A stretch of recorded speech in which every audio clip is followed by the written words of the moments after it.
Growing a business is kind of tricky right now. Supply chains are squeezed, tariffs and trade policies are dynamic, and cash flow, it's tighter than ever. You need clarity to come out on top. Without it, you risk falling behind. If only you could hop in the DeLorean and see the future, right? Thankfully, there's NetSuite by Oracle. NetSuite has real-time forecasting to help you move ahead with confidence. This is your AI-powered business management suite and the #1 cloud ERP. Trusted by over 42,000 businesses, NetSuite brings accounting, financial management, inventory, and HR all under one roof. It's your single source of truth, giving you the data and control you need to move quickly. And with AI built in, you can automate the busy work and focus on strategy. NetSuite helps you see what's stuck, what it's costing you, and how to pivot fast. If I were running a business with a lot of moving parts, I'd use NetSuite for full control over everything. Tame the chaos with NetSuite. If your revenues are at least in 7 figures, download the free ebook, Navigating Global Trade, 3 Insights for Leaders at netsuite.com/SPI. That's netsuite.com/SPI. You spent months building towards launch day, but when the clock hits 0, your site crashes. Bots swarm, and loyal fans rage on Reddit. That's not good. Fanfare was built to stop that. Fanfare is the drop platform made for high-pressure moments, stampede-proof infrastructure, verified waitlists, and bot filters that actually work. Instead of refunds and rage, you get retention and revenue. And that sounds great to me. Your next launch shouldn't be a gamble. Get Fanfare's 5-step hype drop playbook and learn how to bulletproof your drop at fanfare.io/playbook. Again, that's fanfare.io/playbook. I think that something really big happened for me when I switched from money being my currency to time being my currency. When I hit this place where I was like, I will trade money to get back my time, to get back my life. And when I actually did that, I learned new strategies that took my business to 7 figures.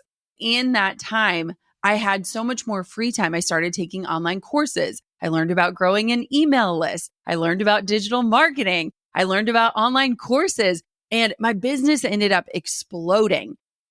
I would care to guess that you have once had this thought before. Now, whether you've acted on this thought or not is a question.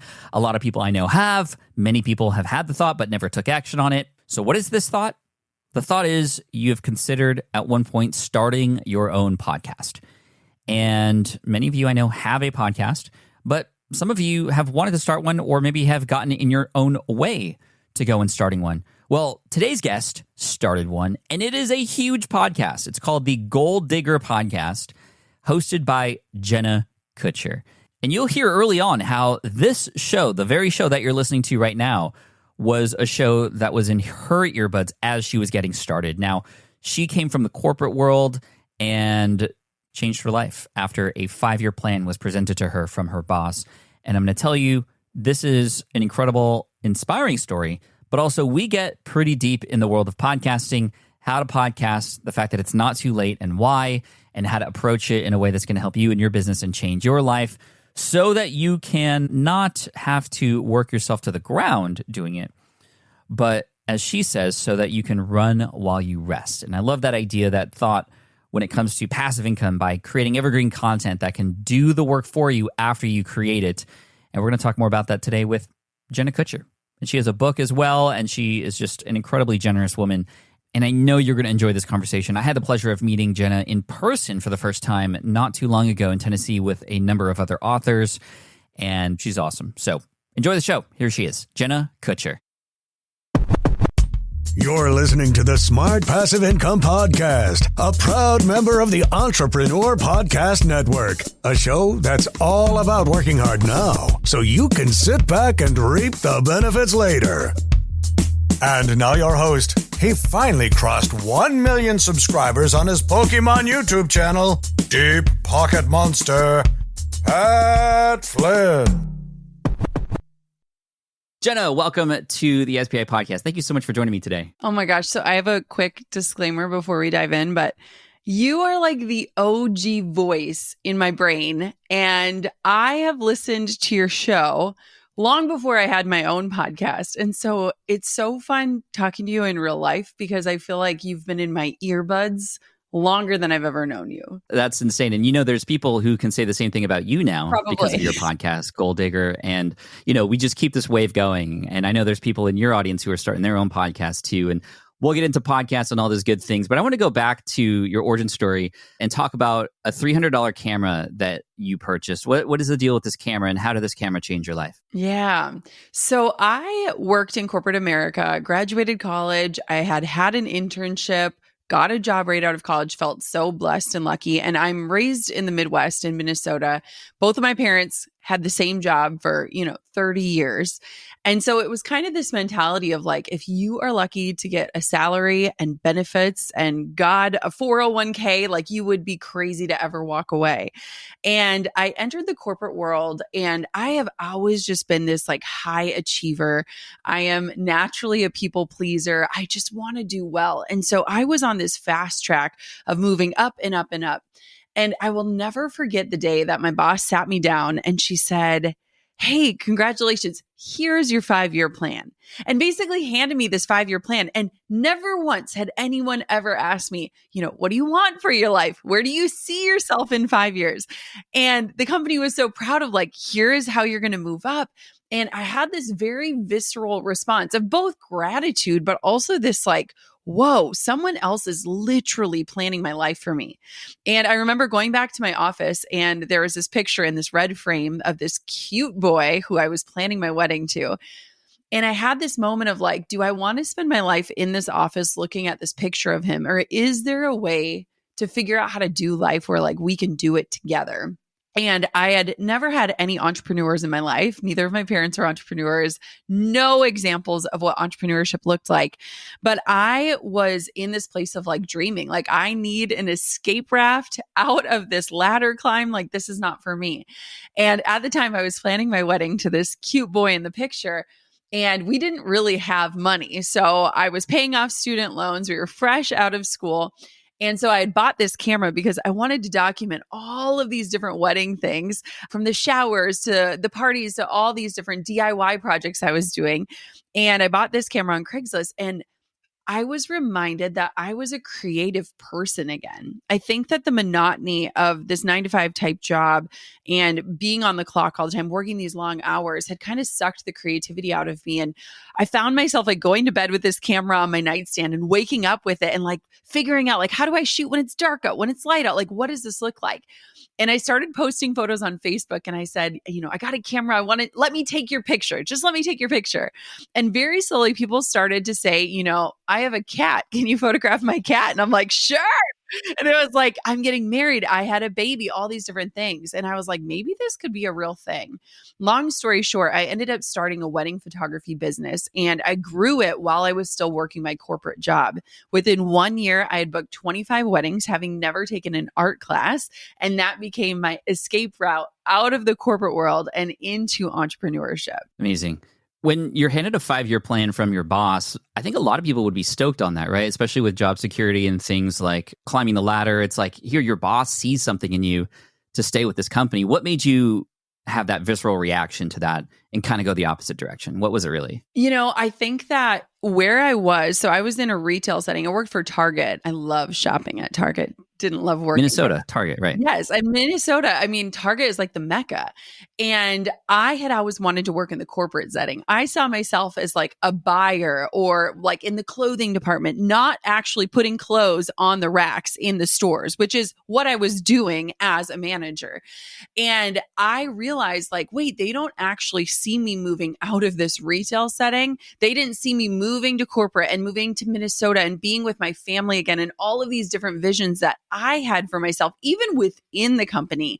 And it was just this direct route of making more money, but working more. And what was interesting is that boss was amazing. It was a woman and she had 2 young kids. And I saw the hours she put in. And I will never forget her saying to me, I looked at this cute picture of her kids and I said, "Tell me about your children." And she said, "If I'm lucky, I get to spend an hour with them before they go to bed at night." And I thought, I didn't even want kids at the time, but to me, it was like, that's not what I want for a life. Like, that's not what I envision of like spending 1 hour of time with my loved ones a day. And so I think it was just this reality of like, yeah, I can move up and I can make more, but I'm going to work more. And what is that cost? Yeah, that future casting is really key. It almost was a blessing to get that and realize, okay, here's one option I could take. I could go down this route and spend 1 hour with my future kids or I can go this way. And you discover this world of photography. At what point during that wedding photography business did you feel comfortable leaving the corporate world? Was that a certain dollar amount or was it a feeling? How did you make that jump? So I burned the candle on both ends and worked the full-time corporate job, and behind the scenes was building the business. And when I had booked enough jobs to match my salary, that was when I put in my 2 weeks notice. And I just told myself, okay, I basically have one whole year planned out. If I can just give myself a year to figure this out, I know I can do it. And I ended up scaling way beyond what I had been earning at the corporate setting. But it was more of just this question of like, what's the worst that could happen? I have experience. I'm leaving on good terms. I have a resume. Like, if I have to turn around with my tail between my legs and say, hey, I tried to run a business and it didn't really work, and now I'm back, I knew that I would be welcomed back. And so it was interesting because I think a lot of people, like, fear is telling them this story of like, it is too scary. And what I literally did is I wrote down my greatest fears and then I made action plans of like, if this happens, here's what I'm going to do. If this happens, here's what I'm going to do. And all of a sudden I was like, okay, these scenarios are really not all that bad. What's an example of one of those fears, if you remember? Yeah. I mean, it was that my business would fail and that my parents would be like, I told you so. Like, you should have held on to security while you had it. And so it was like, if that happens, I am hireable. Like, I know I can go out and get another job in this setting. So I wasn't very scared. It really wasn't as intimidating as my brain was making it out to be. Yeah, we often self-sabotage what could potentially happen. And so going into the wedding photography business, I mean, fast forward for today, you're not doing wedding photography. Where was that jump between wedding photography and entrepreneurship? How did that happen? I shot 25 weddings the first year, 27 weddings the second year, 30 weddings the third year. And keep in mind, I am in a northern climate, which means that all of our weddings are happening between April and October, which means that pretty much booked or double booked every single weekend of the summer. And for many years, my husband and I said, we're not going to have kids. We're not kid people. We love just the two of us, but something really changed in our hearts. And when that happened, I had to literally plan pregnancies around my wedding schedule, right? So my whole livelihood was based in 6-month increments. And I got pregnant, and unfortunately, we lost that pregnancy. And so I had to wait an entire year to try again. And we got pregnant again, and I lost that pregnancy. And all of a sudden, I realized not only am I planning my entire life around this business that was supposed to give me freedom, but feels anything but I'm also required to show up in order to get paid. And after our second loss, I was just in a really deep place of grief. And yet I was showing up, shooting weddings on people's happiest day of their lives while I felt like I was dying on the inside. And in that moment, I vowed, like, I will figure out a way to create a business that can run while I rest.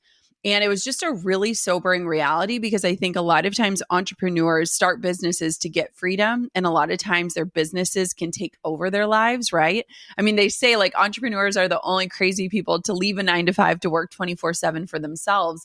And that was really the reality. And I knew that there were different ways to run businesses that were more passive. I mean, Pat, you have literally been in my ear for over a decade. And so when I was in that wedding season, I was like, you know what? I was happier when I made $50,000 a year just shooting smaller weddings. What if I could go back to that? And then what if I could do even less than that? And I think that something really big happened for me when I switched from money being my currency to time being my currency. When I hit this place where I was like, I will trade money to get back my time, to get back my life. And when I actually did that through cutting my workload in half, being willing to make half the money, I learned new strategies that took my business to 7 figures. And so we often joke, because I went from earning 6 figures, being willing to go back to 50K just so that I could have a few weekends with my family in the summer. And in that time, I had so much more free time. I started taking online courses. I learned about growing an email list. I learned about digital marketing. I learned about online courses, and my business ended up exploding. And so what a lot of people don't realize is I have never just quickly shut off something that is working in my business. I was still shooting weddings 5 years ago. I just slowly started going less and less and less and defining what is my enough point? Like, what do I need to make in order to make ends meet? But I will not book a job over that because time is my currency. Time is my life. And the minute that I did that, everything expanded in crazy ways. That's huge. What would you say? Imagine you're coaching somebody who is starting their business and they just want to hustle. They want to get there and put all that work into it to try to build something. And you and I can see that they are going down a path like you did to overscale, overgrow. What would Jenna say to coach that person to at least bring them back to earth and help them realize what the real goal is here? I mean, here's the thing. I feel like, especially for female entrepreneurs, there are two camps right now. It's like the hustle, the work up, work more, get up early, wake up before the kids, work all day, do it all. And then there's like the manifestors, right? Like just imagine and it will happen. And I really believe that like hustle is required to get the dream off the ground. But if hustle is the only way that the dream is sustained, then I would argue that that is not the dream. And for somebody that is starting out, I think you have to be willing to put in the time and the work and do it in a really methodical way that fits into your current life. But you have to be able to see ahead and ask yourself, can I make money without having to show up? Is the only way I'm getting paid by me physically being somewhere or doing something? If it is not scalable, it is not sustainable for many people. When I look back, I was so attracted to hitting these elusive goals, like hitting 6 figures. And I'll never forget, Pat, the day that I hit 6 figures, I felt more empty and burnt out than any other day in my life. And so it's like, what is success for you? And not what does success look like for you or what does success look like to others, but what does it actually feel like for you? And that is a question that I have had to come back to time and time again, especially being around amazing achievers. I mean, you and I are in rooms with people where more is more. And it doesn't resonate with me. It doesn't resonate with me. A lot of times I'll leave those rooms and I'm like, I might have the smallest business, but I have the most joy. And so for me, success is like joy and peace and ease. And so creating a business that allows for ease has been really the pinnacle of creating the freedom that I had always craved, but it took me a while to get there. That's so good. We're going to have to clip that for everybody on social because that's a very important thing to understand. And sometimes we only can understand that after having gone through the tough stuff and having gone through the mess, but hopefully people can listen and get ahead on that. I want to shift the conversation to your podcast because it's uber successful, the Gold Digger Podcast. I remember when I first heard even just the name of it, I was like, that is such a good name for a podcast. And I started listening. I was like, wow, this person, Jenna, has just this charisma and this way of speaking to me when I'm listening. And I know I'm not necessarily the target entrepreneur there. It's mostly for females, but I was resonating with everything you were saying. I think you and I have similar stories and also agree that podcasting is just such a powerful platform to share those stories. Tell me about the beginning and early days of your show and what was going through your mind when you first hit record. Oh, the early days are embarrassing, but I love to relive them because I just want to hug that version of me. What's interesting, Pat, is, you were around, Amy Porterfield was around. There were some amazing podcasters. And so it was interesting because at one point I felt late to the game. And at the other side of the coin, there weren't a lot of women in business that were successful as podcasters. And my podcast was born strictly as an experiment. I love experimentation. I think it is something that so many entrepreneurs are missing the boat on, just trying different things. And so I was still a wedding photographer, which meant that I was shooting for 6 months of the year. And then I had kind of an off season. So I said, in my off season, I want to have conversations with other people. I was straight up lonely. I felt like entrepreneurship was isolation. And like, I wanted to have conversations with other people who were chasing their dreams, who were messing up, who were learning new things. And so I started my podcast. And what's funny is that my brother, who is also a fan of your show, had given me a microphone. And I don't even know why he had it, but he had this fancy microphone. And he was like, I feel like you should start a podcast. And I remember telling him, I'm going to run out of things to say on episode 3. And now I'm 600 episodes in and I haven't shut up. So he knew something, but I was so afraid of the tech. I didn't even know how to plug the fancy mic in, let alone figure out how to record through it. And so I sat in the front seat of my parked car in my cold garage in the Midwest. And I hit record and I had iPhone headphones because that's all I knew how to use. And I just started talking. And it's interesting. And I love that that was kind of the birthplace of the Goal Digger podcast, because for many, many years, I recorded the show either in my car or in our spare closet that had boxes with random stuff in it. And it was just this way to connect with other people and then ultimately just share what I was learning, share what I was experiencing, share what I was experimenting on, share what I had messed up on.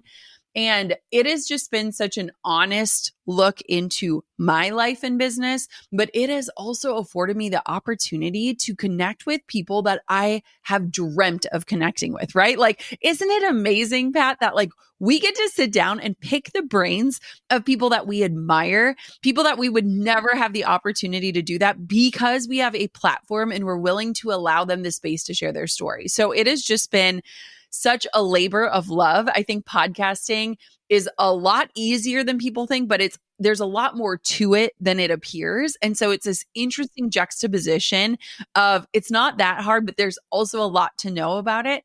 And I love it. Like I love it. And I love that my life is documented in such a way that like my children's children can go back and listen to the stories that I've shared on it. That's so cool. Tell me about a guest that comes to mind that you've had on the show, and that way we can link to it. And you say you get to connect with all these amazing people. I agree. It's incredible. I wouldn't have afforded the chance to get a chance to speak to Tim Ferriss or Gary Vaynerchuk or even our mutual friend Amy Porterfield. She and I really built our friendship on each other's podcasts in a way. But who's a guest that was on your show that you can remember that conversation? Matthew McConaughey. That was wild. I remember my dad called me while I was on the line with Matthew McConaughey and I missed the call. And then I called my dad back and I was like, hey, sorry, I was just chatting with Matthew McConaughey. And he's like, what?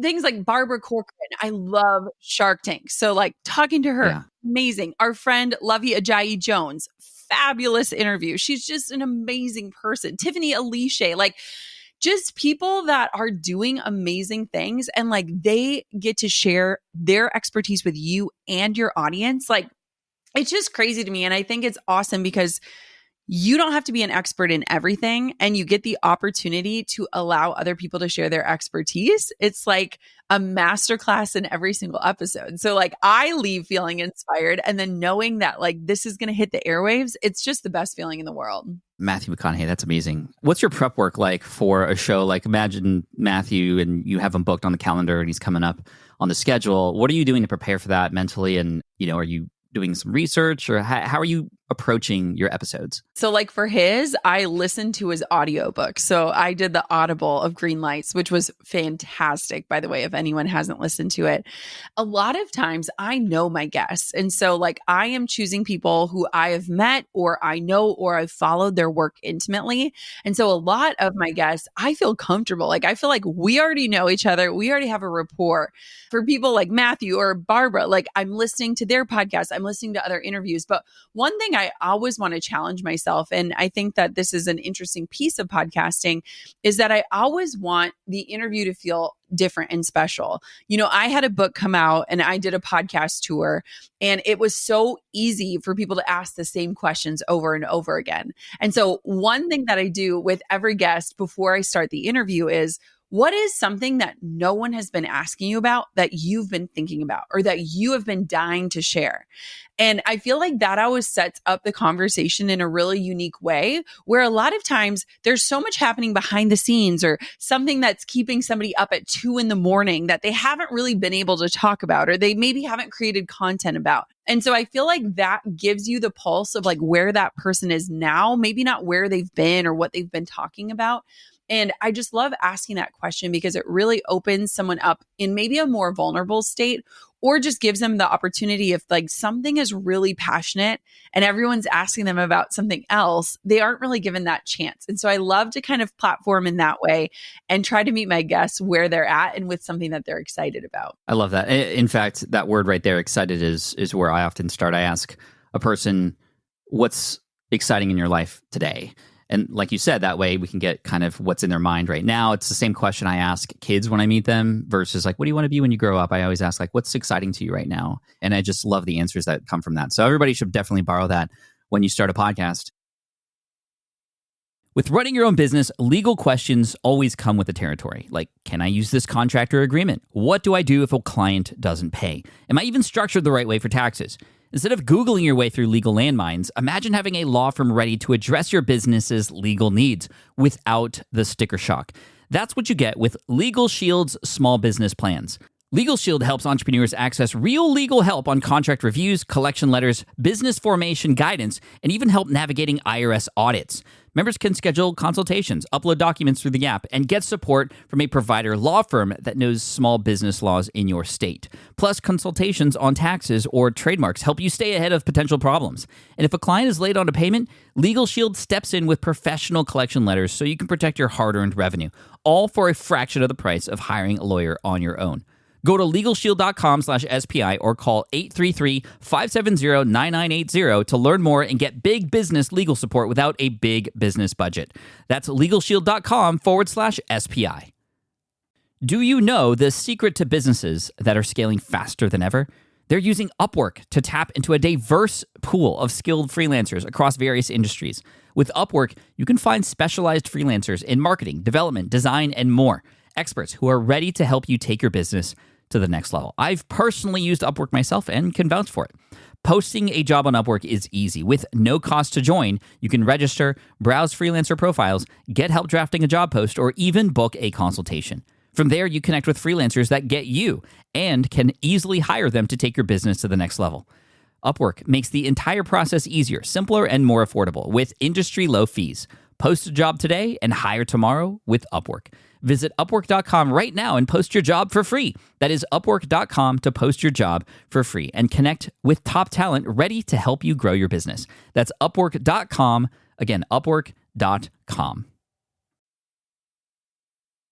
I know there's a lot of listeners who are curious about starting a podcast, have contemplated it, perhaps have even bought that microphone, but have yet to record that first episode. And maybe a part of the worry is it is too late. I mean, you thought that. I know I was early on it, but I also coach a lot of people like you do on podcasting. And I mean, I want to hear your thoughts on that question. If a person comes to you and says, Jenna, it's too late. There's way too many podcasts. It's oversaturated. The market that I'm in has enough amazing speakers and all these charismatic hosts that I can't compete with. How would you respond to that? Oh gosh, it's never too late. It was interesting. I was actually just researching podcasting in general the other day because someone had said, I'm like, have you noticed that like all of your favorite celebrities or reality TV stars or like movie stars, they're all starting podcasts, right? So like they're jumping in right now too. And it is because it is such a beautiful direct line to the people that you're trying to speak with. And what I think is super interesting is that so many people see people like you and I who are able to now speak to the masses, but they forget that when we first started, we were not speaking to the masses. We simply started. And a lot of times people will message me and they'll say like, you know, if I had your amount of followers on Instagram, these are the things I would talk about. And I'm like, start talking about those things now. That's how you grow your following. Same thing with a podcast. And what I think is beautiful about podcasting is unlike a lot of the social media platforms where we're battling all these different algorithms, podcasting really kind of acts almost like a search engine. And if you're really good with keywords and using words that your ideal audience is searching for, they can find you. I do not think that it is too late to start a podcast. I think now is actually the perfect time to begin. And I also just think that now you get to learn from other people like Pat and myself who have done all the things, who have made all the mistakes, who have showed up consistently and know what it takes to do that so that you can fast track your success. I think starting a podcast can be one of the easiest moves you make into growth, whether it supports your business or it becomes your business. Agreed, 100%. I'm curious your thoughts, Jenna, on video podcasts. This is it's not new, but it is catching a wave right now. And a lot of these celebrities that you are speaking of who are starting a podcast are on video, sitting down in this like a beautiful studio. And, Lewis Howes has his show, School of Greatness. And, a number of other people are getting on the video podcasting train, which is essentially a YouTube version of the podcast. What are your thoughts on that? Because I know on one hand, it's like, okay, YouTube is where the growth could happen. Podcasting, it's a little bit harder to get that search volume and sort of the algorithm wave that you could get on YouTube. But at the same time, like video is a whole nother beast. What are your thoughts on somebody who's curious about the world of video podcasting on top of their audio show? So here's what I would say. And I was audio only for 650 episodes. The reason why I started a podcast was because I didn't want to have to look a certain way. And for me, being a photographer, I am a highly visual person. I like things to look a certain way. I want to make sure I have makeup on. I look, I tried to do the whole YouTube thing for a while, and it took me out of my groove. It took me away from why I started my podcast in the first place. And what's interesting to me is I think that the video thing can work if you are in person. I don't want to leave Duluth, Minnesota. I started a podcast so I can connect with people all over the world. And so for me, audio first is the way that I've always looked at my show. Video is 1000% secondary. And what I am telling people if they are starting out is shoot the video with whatever you've got. If it is your FaceTime camera, if it is a webcam, whatever it is, have the video. Start with the audio first. If you ever want to use that video in the future, go for it. But get really consistent at showing up with your voice first. Video can come after.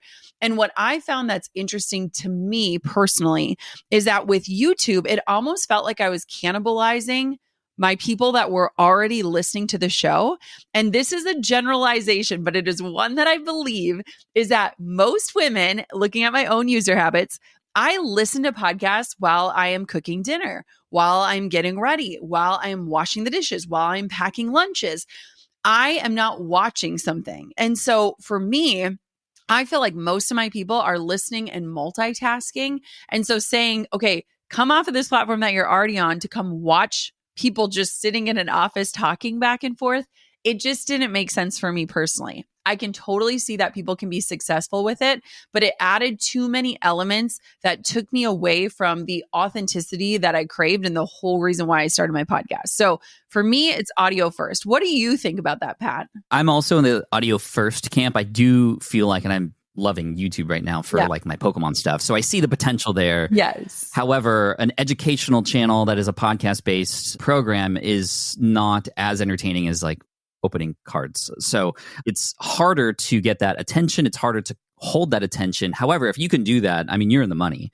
But like you said, it's a whole nother beast, and it can take you away from the effort of, finding your voice if you're just starting out. I think a lot of people want to experience that growth before they even know what they're growing. And so like you, I do recommend starting the audio portion first, finding your voice, getting those systems in place, getting used to being on the camera, getting better at communication, telling stories, connecting with people, building relationships.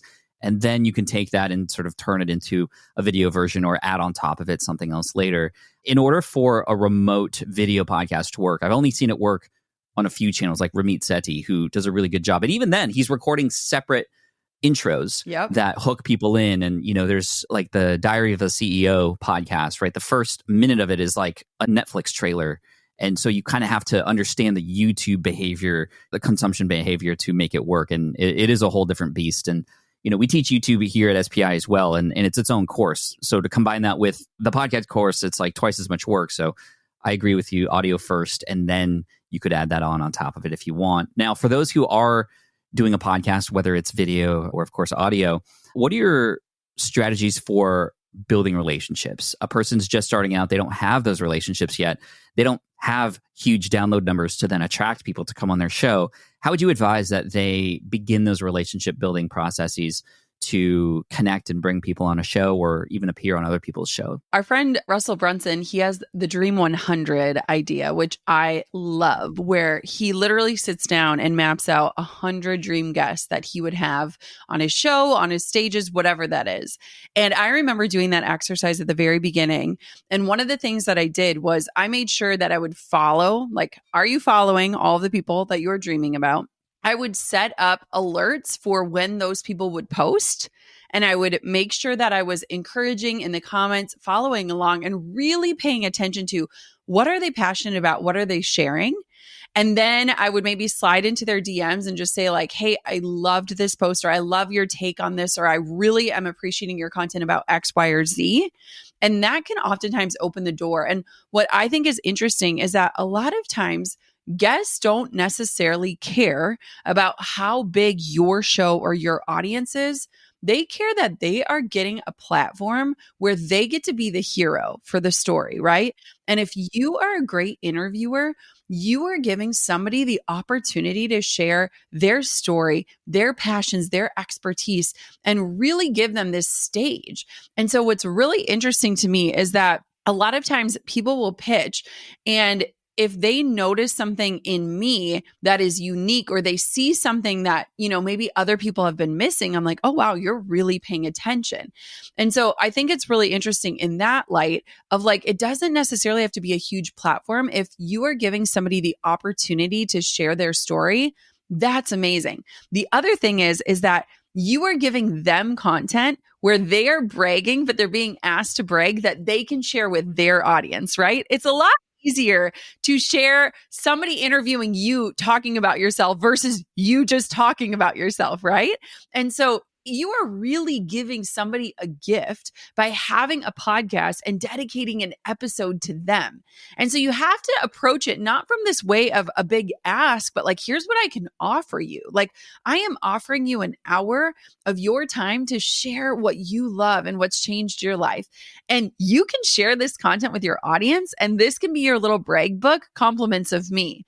And so I think that can be really huge, and it's not as intimidating. The other thing I will say is that if you can get just one notable guest on your show that you can leverage in your asks, and you can say, I had Pat Flynn on my podcast, and if people know who Pat Flynn is, oh my gosh, wow, Pat Flynn went on this podcast, so I better say yes. And so there is a lot of leverage there that can also happen. So if you have an in, or if you can just get one recognizable name on your show, I also think that that can give you a lot of leverage where other people will be more apt to say yes once they see that name. Now, when your show grows bigger, like yours, I imagine that you are getting a lot of people who are asking to be on your show, who you don't even know yet. How many of those inquiries come in, and what's your filter for who to pay attention to, who to say yes to? I get so many. Jenna, I get like hundreds, like a week, every and week. It's ridiculous. And 80% of them are just like, "Hi, host of Smart Passive Income." Yes. It's like you're out. But Yes. I'm curious your filter for. So you get hundreds, Yeah. and it's important to not just say yes to all those, because especially some of them will want to pay you.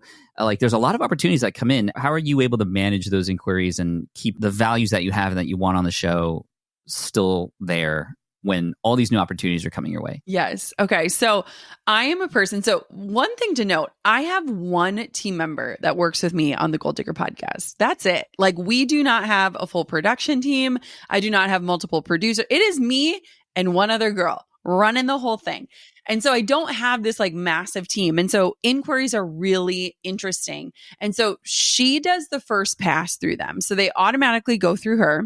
We have a board in our project management software. We use Monday.com. And so any that look interesting, she will drop onto a board.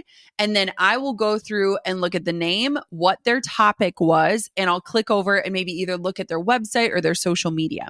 One thing that's been important to us, and we've been doing this, I believe, since 2018, is that 40% of our guests are women of color. And I think that's really important to just invite in diverse voices, diverse backgrounds, diverse topics. We are always really looking at like, how can we bring in other voices for our audience to be the representation of our diverse audience? And so that's something that we're always paying attention to. The other thing is that I want people that are so familiar with our show that they can see gaps in our content. So one of my favorite pitches is like, if somebody's like, Jenna, I have listened to hundreds of episodes of your show. I've noticed that you've never talked about X, Y, or Z. Here is why I'm the expert on this topic. I would love to have this conversation. When people can point out a gap for me, I actually really appreciate it, because it's like, oh, wow, I've never even thought to talk about that topic, or I've never found somebody that could lead a discussion on that topic. That's interesting to me. So it's not even about how many followers you have or how much money you've made, but like, what is a topic that we haven't covered yet, or that we have a hot take on, or something different, or maybe an unpopular opinion, or maybe I've changed my mind on what I think about it.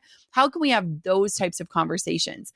And so I think that that's really interesting. And one thing I've noticed is a lot of times our well-known guests don't actually perform the best. It's a lot of times the micro influencers that perform really well for our audience. One, they're way more relatable, right? Like, we love Matthew McConaughey, but we're not going to become Matthew McConaughey. And so maybe, my friend Camille, who runs an Etsy shop, who figured out a way to automate her orders, is going to be a more interesting conversation for our listener. It's also interesting to note that people that have smaller platforms, this is a huge opportunity for them. So you better believe they're going to email their list if they have one. They're going to post 10 times about it on social. They're going to comment back to anyone who comments on their post about their episode. Like, they are in it. They're paying attention. And so I just think that when people come with an interesting pitch, I don't necessarily care who you are, how many followers you have. I want to know, what are we going to talk about and why is this valuable for our audience? And so that's kind of the filter that I put everything through for my show. I love that. And amazing advice for any of you who are looking to become guests on not just any of our shows, but any show that's out there. You want to come at it from a value first perspective. What can you offer that audience? And learning about that show is really key. And I agree with you. When it's obvious that they have listened to the show and they can see those gaps and they come in with a story that can fill in those gaps, it's almost like, it's not guaranteed, but I mean, you're actually going to get me to think about it at least, which is a lot more than I can say about most of the inquiries that come in. I want to ask you about I guess we can call it a funnel, but from the podcast. So people listen to your podcast. What are the call to actions or the call to action that happens to get them into your email list? And I think maybe just that conversion is what I'm most curious about, from podcast to email list. What are you doing to capture those emails? Because most people, like you said, are listening while doing chores or traveling, walking, driving. It's a very difficult thing to get a person to take action from listening to a show. How does Jenna do it? I mean, we kind of come at it from every angle. And I always argue, when people say marketing is so confusing, I'm like, I feel like marketing is two main things.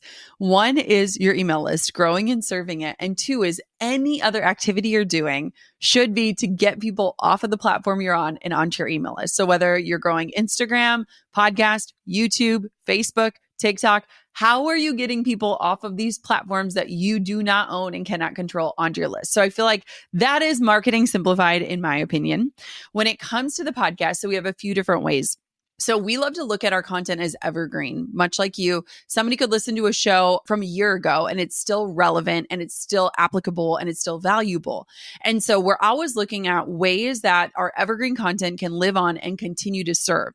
And for us, and something that a lot of people don't know about podcasting, is that when we look at like our monthly downloads, we get a huge chunk on the new episodes, but we get the majority of our downloads on our backlog, meaning episodes that have been published before the month. And so people are often searching for specific keywords or things that they need help with, and then finding our show or a specific episode. And so a lot of times, if it is in the channel of something that I teach on, so I teach on Pinterest, podcasting, email list building, Instagram, we will make sure that we have a call to action. Our most common call to action would be to attend a free webinar. I love webinars. I teach so much content on webinars. I just think webinars are the way that I grew and scaled my business, learning from them, and then also buying online courses from the people that I really got value from. And so we integrate those oftentimes into the content. When we go into live launches, we do dynamic ads, meaning there is an ad spot inserted into every single episode. So whether you're listening to episode 1 or episode 808, you are going to hear a quick 60-second clip about what is coming up, because it is new, it is live, it is timely, and you want to sign up for it. And so using that dynamic ad strategy is really awesome during live launches, because it'll capture people right then and there.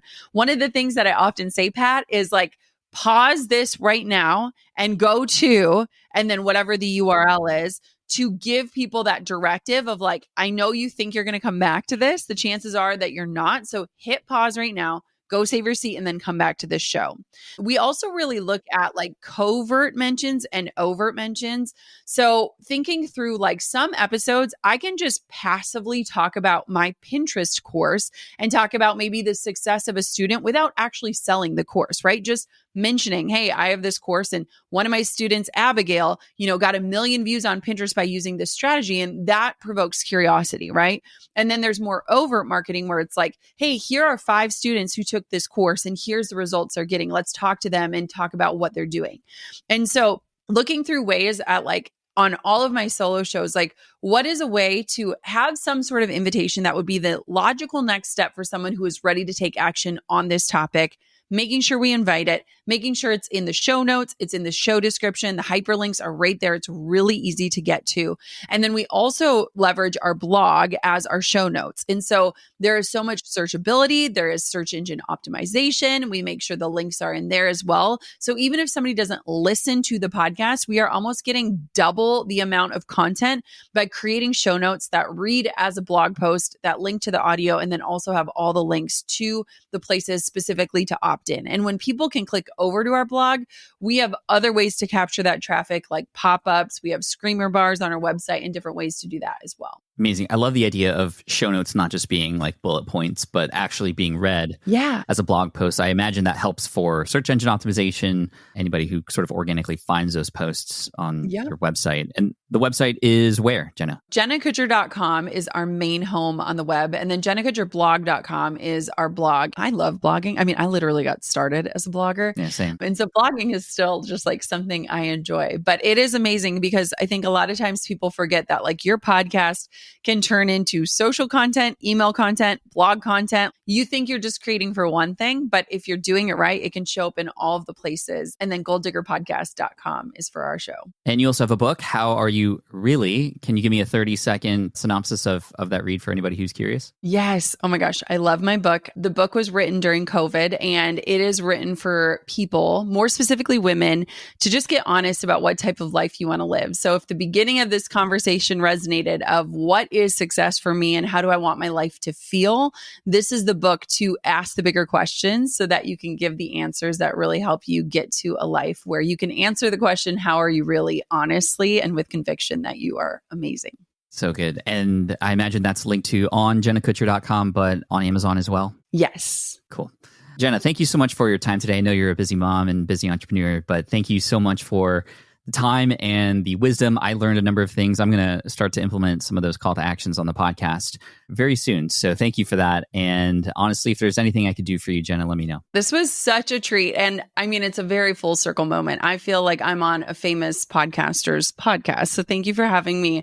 And thank you to your listeners. I'd love to hear what your favorite takeaway was. Awesome. Where can we share that perhaps on, what's your preferred social platform? I am the only person that logs into my Instagram. I do not have a team that does anything. So if you shoot me a DM saying you listened to this episode, I will be the one to see it and respond. And I would just love to hear from you. Amazing. And congrats on hitting 1 million followers there on Instagram recently. I saw that happen. That's amazing. Jenna, this was a pleasure. Thank you so much. You are the best. All right. I hope you enjoy that interview and conversation with Jenna. Jenna is so amazing and her knowledge about podcasting goes far and wide. And it's so cool that, I hope that you can understand that in some worlds, she and I would be competitors, because we both serve people through teaching entrepreneurship, especially podcasts. A lot of her content is about teaching podcasts, yet we're great friends. We support each other. In fact, after this call was over, she was like, Pat, I know you have a book coming out. I'm going to give you all the resources I have that help my book become a bestseller because I want you to become a bestseller too. And I was like, oh my gosh. Jenna is absolutely amazing. She did that off the air, but I wanted to present that here to you just to show you what kind of person she is. She's great. And I do recommend you check out her book, her podcast, the Gold Digger Podcast, and also her website, JennaKutcher.com. Thank you, Jenna. And thank you for listening all the way through. I appreciate you. And we're here to help you work so that you can live, not live so that you can work. Cheers, take care, and I'll see you in the next episode. Bye. Thank you so much for listening to the Smart Passive Income Podcast at smartpassiveincome.com. I'm your host, Pat Flynn. Sound editing by Duncan Brown. The Smart Passive Income Podcast is a production of SPI Media and a proud member of the Entrepreneur Podcast Network. Catch you next week. Hey, fellow podcaster, does this sound like something you've experienced? You record your podcast episode on one platform, download the files, edit in another app, then fire up a different tool just to create these social clips? Well, it can be clunky, time-consuming, and frankly overwhelming, especially for creators trying to grow.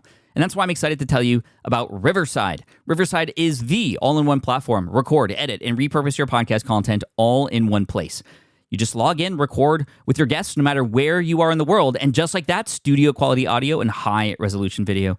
We use Riverside here at SPI as well now. With built-in AI, I can automatically clean up my audio, saving myself so much editing time, and it can even auto-generate clips to make promoting the show a breeze. And with Magic Clips, I can grab the best moments and repurpose them as short-form video, perfect for YouTube Shorts, TikTok, or Instagram, without re-recording a thing. So if you're tired of juggling tools and want a faster, simpler way to create and scale your content, it's time to try Riverside, built by creators for creators. Just go to smartpassiveincome.com/Riverside and use code SMART to get 1 month free on the Pro plan. That's smartpassiveincome.com/Riverside, promo code SMART. Have you dreamt about being your own boss, but still haven't made the first steps to making that dream a reality? Well, I get that. Starting a business can feel super overwhelming with legal forms, paperwork, finances. It's a lot. And that's why I'm excited to tell you about Taylor Brands. Taylor is a complete business builder designed to make launching your business simple and stress-free. You can register your LLC in just minutes, keeping your personal assets and the business assets separate from day one. From there, you get access to everything you need to get off the ground. Legal documents, licenses and permits, invoicing and bookkeeping tools, and even a 100-day business coaching program, all designed to help you hit the ground running. You'll also get a free, personalized business plan, branding tools, and so much more. And of course, listeners of this show get an exclusive 35% discount to get started. All you have to do is head to taylorbrands.com/SPI. That's TAILORBRANDS.com/SPI. Stop dreaming, start building with Taylor Brands.